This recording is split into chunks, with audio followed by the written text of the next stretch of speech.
A quarta, não necessariamente nessa ordem, mas muito importante, interpretação do Brasil, portanto, busca de compreender essa nação que se iniciava, está presente num livro chamado Cultura e Opulência do Brasil por Suas Drogas e Minas, de autoria de um padre jesuíta chamado André João Antonil. Este livro também tem um papel muito importante para essa interpretação e para estabelecer os lugares, né, estabelecer as hierarquias e para criar uma narrativa que interessa àqueles que detêm o poder. Ele é escrito por esse padre jesuíta, que era formado em Direito pela Universidade de Perugia. Antonil ingressou na Companhia de Jesus em 1667, tornando-se professor em um seminário. Lá ele conheceu o padre Antônio Vieira, o famoso padre Antônio Vieira, dos sermões, dos famosos sermões, que o convidou para vir para o Brasil em 1681.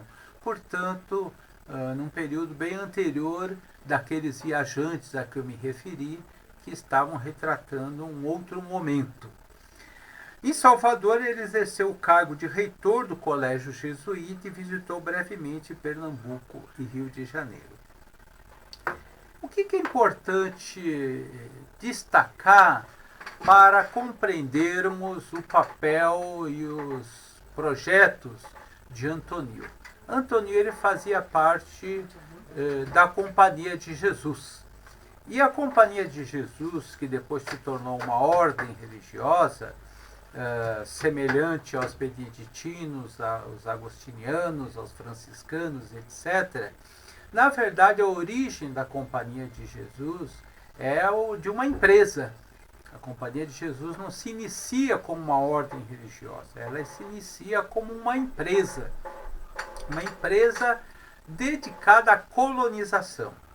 E uma empresa, uma multinacional criada pela Igreja Católica nos moldes da Companhia das Índias Ocidentais, Companhia das Índias Orientais, criadas pelos holandeses, pelos ingleses, e que tinha esse papel de promover a colonização e de maneira que a igreja pudesse se assenhorar desse chamado Novo Mundo, que estava em disputa, embora os reinos da Espanha e de Portugal fossem religiosos e se reportassem ao Papa, eram estados diferentes e diferentes interesses diferentes estavam em disputa.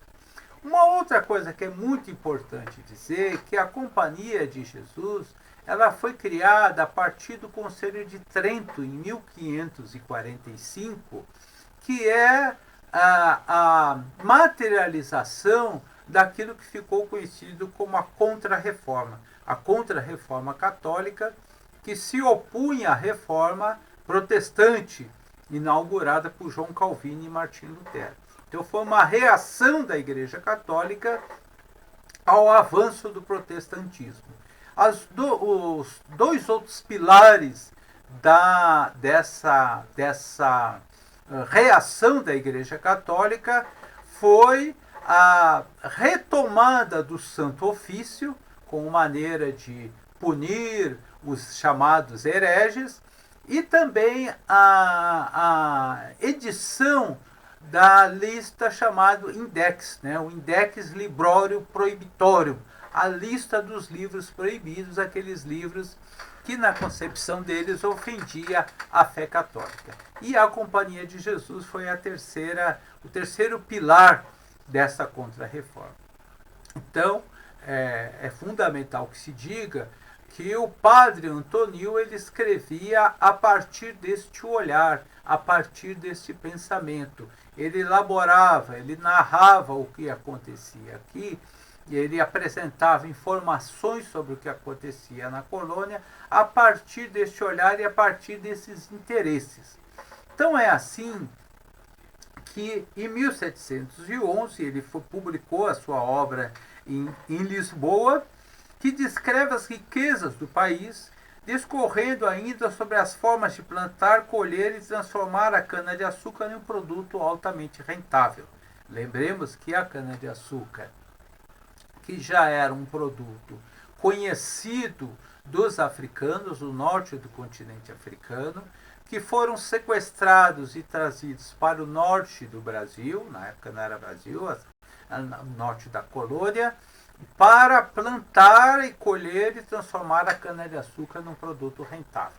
Então, foi no bojo dessa disputa que o padre Antônio escreve isso, e ele detalha, inclusive, como é que se plantava, colhia a cana-de-açúcar, né? E como é que fazia esse produto se tornar altamente rentável. Além disso, ele discorria sobre outras riquezas aqui do Brasil.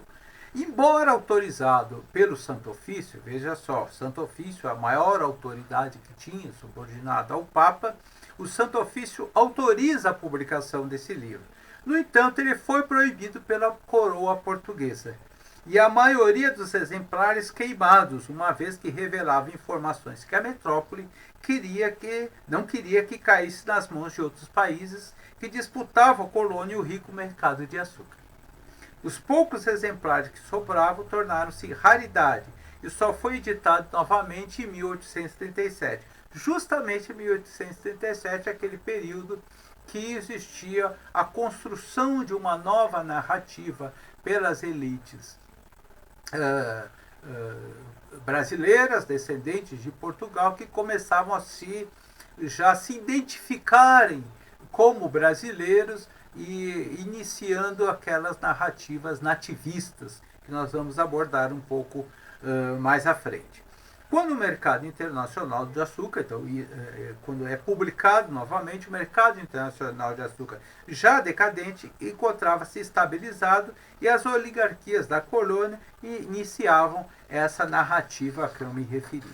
Então era um outro momento que só então esse livro foi permitido que esse livro fosse editado. O que demonstra que, embora, repito, esses reis fossem católicos, existiam contradições com os interesses defendidos por aqueles subordinados diretamente à coroa, com os interesses daqueles defendidos por quem era subordinado diretamente à estrutura católica, seja diretamente ao Papa, seja subordinados a essa companhia de Jesus que misturava o objetivo religioso com o objetivo comercial, com o objetivo financeiro.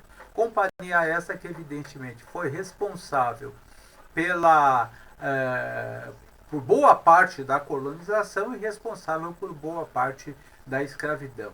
Portanto, eles também contribuíram para a elaboração de um pensamento que iria determinar qual era o lugar do negro, qual era o lugar do indígena, qual era o lugar do branco, nessa nação que estava sendo construída, do qual eles também eram protagonistas dessa construção.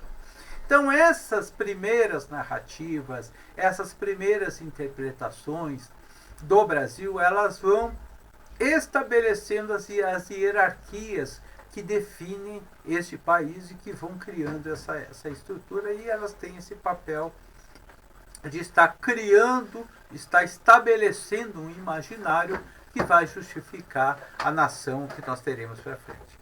Então, os autores, os cientistas sociais, aqueles que no século XX vão fazer uma releitura desses períodos, vão reinterpretar esses autores originais, como Antônio, como Frei Vicente de Salvador, como os Viajantes, enfim, como esses todos. Esses autores do século XX, eles bebem nessa fonte e vão procurar fazer essa reinterpretação e procurar compreender o desenvolvimento da história do Brasil, o desenvolvimento da organização social e também como era previsível e como não poderia ser diferente, estabelecendo qual é o lugar de cada uma das etnias nessa construção. E, portanto, qual seria o lugar do homem e qual seria o lugar da mulher negra na construção dessa sociedade.